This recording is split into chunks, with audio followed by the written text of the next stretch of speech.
Exercise number 9.1 है। Question number 2 पढ़ेंगे आज हम इसका। सबसे पहले डायग्राम के थ्रू हम इस क्वेश्चन की स्टेटमेंट को अंडरस्टैंड करते हैं।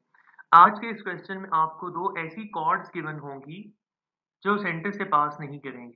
फिर आपने ऐसी दोनों कॉर्ड्स को जो सेंटर से पास नहीं कर रही होती हैं, उन दोनों को प्रूव करके दिखाना है कि वो कभी भी एक दूसरे की बाइसेक्शन नहीं कर सकती। ठीक है, तो यानी अगर हम देखें यहाँ पे कंसिडर करें दो कॉर्ड्स।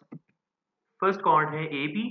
आप जानते हैं कि कॉर्ड एक ऐसी स्ट्रेट लाइन सेगमेंट होती है जो सरकमफेरेंस के कोई से दो पॉइंट्स को एक दूसरे के साथ ज्वाइन करती है। तो ये फर्स्ट कॉर्ड ए बी हमने कंसिडर की। उसके बाद सेकंड कॉर्ड हम सी डी कंसिडर करते हैं सच दैट इसके इस एंड पॉइंट को हम सी से रिप्रेजेंट करते हैं और इस एंड पॉइंट को डी के साथ।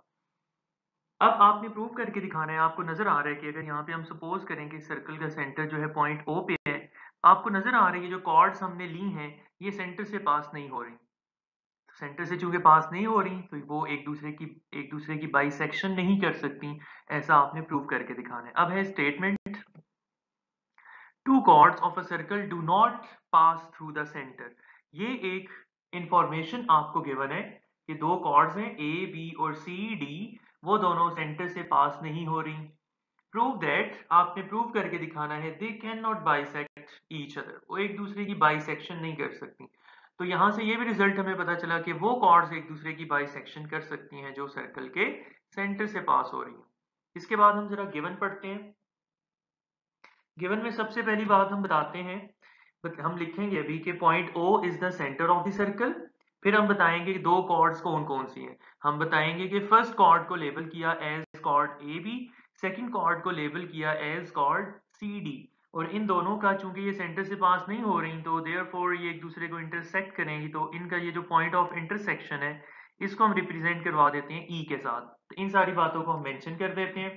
Point O is the centre of the circle, A, B and C, D are the two different chords not passing through the center and intersect each other at point E. उसके बाद है हमारे पास to prove. Actually in this theorem we want to prove that A B and C D do not bisect each other. अब इनकी जो है bisection नहीं हो रही, इस बात को कैसे प्रूव करके दिखाएंगे? हम प्रूव करके दिखाएंगे कि E is not the mid point of chord A B. Similarly E is not the midpoint of chord CD as well. आपने प्रूव करके दिखाना है ये पॉइंट E इन दोनों में से किसी भी कॉर्ड का मिड पॉइंट नहीं होगा। फिर है हमारे पास कंस्ट्रक्शन। देखिए हमारे पास यहाँ पे दो पॉसिबिलिटीज बनती हैं कि अगर दो लाइंस एक दूसरे को इंटरसेक्ट कर रही हैं तो या तो वो एक दूसरे को बाइसेक्ट करेंगी या एक दूसरे को बाइसेक्ट नहीं करेंगी। हम क्या सपोज करेंगे कंस्ट्रक्शन में? हम सपोज करेंगे कि सपोज वो दोनों एक दूसरे को बाइसेक्ट करती हैं। इस एजम्पशन को ट्रू मानते हुए हम आगे चलेंगे, थोड़ी वर्किंग करेंगे और अपनी कंक्लूजन को देखेंगे। अगर इस सपोजिशन के एवज इसकी वजह से आने वाली कंक्लूजन ट्रू हुई तो हमारा ये रिजल्ट बाइसेक्शन की तरफ प्रूव हो जाएगा, लेकिन हमने वो नहीं करवाना। तो इसका दूसरा तरीका ये है, सेकंड पार्ट इसका ये है कि हमने ये एजम्पशन करनी है कि ये जो है बाइसेक्ट कर रही है। इस एजम्पशन को चलते हुए थोड़ी वर्किंग करते हुए आगे जाके अगर हमने देखा कि हमारी कंक्लूजन रॉन्ग आ रही है तो रॉन्ग कंक्लूजन ऑब्टेन करने के बाद हम कहेंगे कि हमारी एजम्पशन गलत थी। Now what was our assumption के कॉर्ड्स जो है बाइसेक्ट करती हैं, तो मतलब बाइसेक्शन वाली बात गलत थी। तो अगर दो लाइंस बाइसेक्ट नहीं कर रही तो वो सिंपल इंटरसेक्ट करती हैं एक दूसरे को, मिड पॉइंट से पास नहीं करती। तो इस तरीके से हम इस थ्योरम को प्रूव करेंगे। तो यहाँ पे हम सपोज करते हैं कि on the contrary suppose that chords A B and C D bisect each other at point E. हमने सपोज कर लिया कि पॉइंट ई जो है दोनों कॉर्ड्स का मिड पॉइंट है और कॉमन एंड पॉइंट है, कॉमन मिड पॉइंट भी है। ठीक है, उसके बाद ये जो कॉमन मिड पॉइंट आपको मिला पॉइंट ई, इस पॉइंट ई को हम ज्वाइन कर देते हैं पॉइंट ओ के साथ। तो इस बात को यहां हम लिख भी देते हैं कि डायग्राम के अंदर हमने पॉइंट ओ को ज्वाइन किया पॉइंट ई के साथ। नेक्स्ट है हमारे पास इसका प्रूफ। देखिए प्रूफ में सबसे पहले हम कहते हैं, मैं जरा आपको एक प्रीवियस थ्योरम रिकॉल करवा दूं। एक थ्योरम आप लोगों ने पढ़ा था जिसकी स्टेटमेंट है कि a line segment from the centre of a circle to bisect a chord is perpendicular to the chord. यानी यहाँ डायग्राम के थ्रू हम उसको अंडरस्टैंड करते हैं। एक सर्कल है, फर्ज करें इसमें एक कॉर्ड ली। अगर सेंटर से आने वाली लाइन बाइसेक्ट कर रही हो कॉर्ड को तो वो ये एंगल 90 डिग्रीज का बनाती है। यानी सेंटर से निकलने वाला बाइसेक्टर सामने आने वाली कॉर्ड के साथ जो है वो 90 डिग्रीज का एंगल बनाते हैं, उसके ऊपर परपेंडिकुलर होता है। अब इस बात को यहाँ पे हम लिख देते हैं। हमने सपोज कर रखा है ऑन द कॉन्ट्ररी कि point E is the mid point of A B, तो यानी O E is the bisector of A B. अगर ओ ई बाइसेक्टर है कॉर्ड ए बी का, तो ओ ई ए बी के ऊपर परपेंडिकुलर भी होना चाहिए, तो यानी ये एंगल 90 डिग्रीज का होना चाहिए।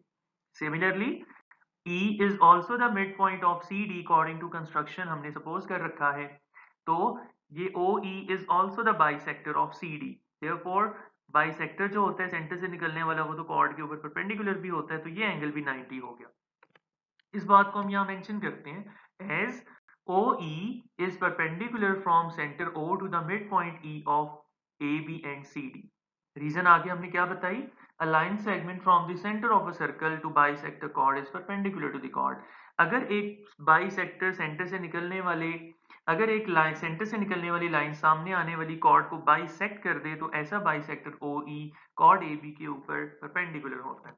Therefore मैंने आपको जैसे बताया कि ये जो एंगल है OEA ये भी इक्वल टू 90 डिग्रीज आएगा, और इसी तरह जो सेकंड एंगल है एंगल OED ये भी 90 डिग्रीज के इक्वल आएगा। इनको हमने इक्वेशन 1 और 2 के तौर पे लेबल किया। अब इन दोनों को ऐड कर दिया जाए तो हमें एक 180 डिग्रीज का स्ट्रेट लाइन एंगल मिलता है। यानी यहां से पता चला कि एंगल AED ये वाला जो एंगल है, इस एंगल की बात हो रही है कि ये स्ट्रेट एंगल है, ये एक स्ट्रेट एंगल है। 1 और 2 को ऐड करने से पता चला। This is only possible when AD and E are collinear। यानी एंगल AED का 180 के इक्वल होना सिर्फ एक सिचुएशन में मुमकिन है, पॉसिबल है, जब तीनों पॉइंट्स AD और E एक दूसरे के साथ कोलिनियर हो। आप लोग कोलिनियर को जानते हैं कि तीन पॉइंट्स जो सेम स्ट्रेट लाइन शेयर करते हैं उनको कोलिनियर कहा जाता है। अगर ADE की ये सिचुएशन बन रही हो, सिर्फ तभी जो है ये एंगल इक्वल टू 180 आ सकता है। इसके अलावा अब आपको यहाँ नजर आ रहा है कि ये कोलिनियर नहीं है। पॉइंट ए, पॉइंट ई और पॉइंट डी कोलिनियर नहीं है, क्योंकि ए बी और सी डी जो है दो डिफरेंट कॉर्ड्स हैं। But A D and E are not on the same line segment, यानी वो कोलिनियर नहीं है क्योंकि वो सेम लाइन सेगमेंट पर नहीं है।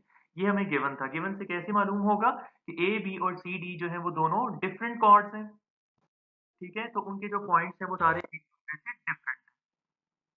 इसके बाद आप देखें जरा हमारे पास, हम आगे लिखते हैं अगली बात कि so our supposition that A B and C D bisect each other is wrong. वो जो बात शुरू में हमने सपोज की थी, हमारा जो हाइपोथेसिस था कि ए बी और सी डी एक दूसरे को बाइसेक्ट करते हैं, वो गलत हुआ। क्यों गलत हुआ? क्योंकि कंक्लूजन हमारे पास गलत आई। Now what was the conclusion? What was the conclusion? ये कंक्लूजन सेकंड लास्ट लाइन में लिखी हुई है कि A D and E are collinear. ये कंक्लूजन हमारी गलत है, नजर आ रहा है कि वो कोलिनियर नहीं है। Thus chords A, B and C, D do not bisect each other। तो यहाँ पे आके हमारा प्रूफ मुकम्मल हुआ।